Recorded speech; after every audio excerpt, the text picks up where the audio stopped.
Hi students, 11th physics அழகு 6க்குரிய important question answer தான் என்ன செய்ய போகிறோம் அப்படின்னா பார்க்க போகிறோம். பாட வாரியாகவும் ஒவ்வொரு பாடத்திலும் எதெல்லாம் இம்பார்ட்டன்ட் கொஸ்டின்ஸ் அண்ட் எதெல்லாம் இம்பார்ட்டன்ட் டாபிக் அப்படின்னு உங்களுக்கு நம்ம மார்க் பண்ணி கொடுத்துட்ருக்கோம். ஸோ இது வரைக்கும் நம்ம சேனலை ஃபாலோ பண்ணாதவங்க ஃபாலோ பண்ணிக்கோங்க. மற்ற பாடங்களுக்கு உண்டான இம்பார்ட்டன்ட் கொஸ்டின் வேணும் அப்படின்னா டிஸ்கிரிப்ஷன் பாக்ஸில் லிங்க் இருக்குது, அதில் போய் பார்த்துக்கோங்க. அழகு 6ங்கிற பாடம் கொஞ்சம் பெரிய பாடம் கூட சொல்லலாம், சரிங்களா? அதில் நம்ம குறிச்சிடக்கூடிய இம்பார்ட்டன்ட் கொஸ்டின்ஸ் தரவா என்ன செஞ்சுக்கோங்க அப்படின்னா படிச்சுக்கோங்க, சரிங்களா? 26 இந்த கொஸ்டின் கொஞ்சம் ரிப்பீட்டடாக கேட்டிருக்காங்க, அதனால தான் என்ன போட்டிருக்கோம் அப்படின்னா 2 இன்ட்டு போட்டிருக்கேன், சரிங்களா? 27 இம்பார்ட்டன்ட், 28 இம்பார்ட்டன்ட், 29 இம்பார்ட்டன்ட். 30வது கொஸ்டின் பார்த்தீங்க அப்படின்னா ஒரே ஒரு தடவை எக்ஸாமில் கேட்டிருக்காங்க. ஸோ முடிஞ்சால் நீங்கள் 30 என்ன செஞ்சுக்கோங்க அப்படின்னா படிச்சுக்கோங்க. அடுத்ததா 24வது கேள்வி, சரிங்களா? 24வது கேள்வி இம்பார்ட்டன்ட். லாஸ்ட் டைம் நடந்த எக்ஸாம்பிள் இந்த கொஸ்டின் ஒரு 2-3 தடவை என்ன செஞ்சிருக்காங்க அப்படின்னா கேட்டிருக்காங்க. ஸோ 24வது கேள்வி என்ன செஞ்சுக்கோங்க அப்படின்னா படிச்சுக்கோங்க. அடுத்ததா 37 எப்பவுமே இந்த வேறுபடுத்துற கொஸ்டின் கொஞ்சம் மோஸ்ட் இம்பார்ட்டன்ட் கொடுத்து என்ன செய்யணும் அப்படின்னா படிக்கணும். ஏன்னா வேறுபடுத்துலேருந்து கட்டாயமாக 1 அல்லது 2 கொஸ்டின் வரும். ஸோ இந்த பாடத்தில் இருக்கக்கூடிய இந்த 37வது கேள்வியை படிச்சுருங்க. அடுத்ததா 39.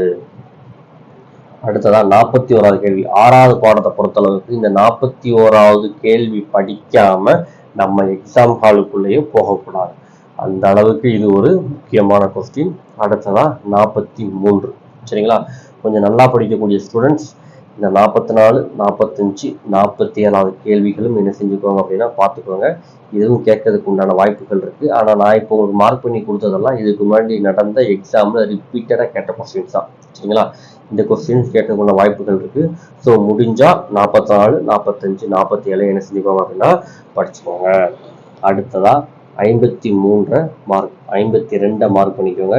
இது போக நம்ம அடிஷ்னல் கொஸ்டினா எந்த கொஸ்டின்ஸ் எல்லாம் கட்டாயமாக நம்ம படிச்சிருக்கணும் அப்படின்னா சார்லஸ் விதி வரையறை கண்டிப்பாக படிச்சிருக்கணும், நல்லியல்பு வாயு சமன்பாடு கண்டிப்பாக படிச்சிருக்கணும், அடுத்தா கேலுசாக்கின் விதி கண்டிப்பாக படிச்சிருக்கணும், டால்டன் விதியின் பயன்பாடுகள் கட்டாயமாக படிக்கணும், சரி? அடுத்ததா அவகாட்ராவின் கருதுகோள்கள், இந்த கொஸ்டின் ரொம்ப ரொம்ப முக்கியம். இது போக ஜூல் தாம்சன் விளைவு, இந்த கொஸ்டின்ஸ் கண்டிப்பாக படிச்சிருக்கணும்.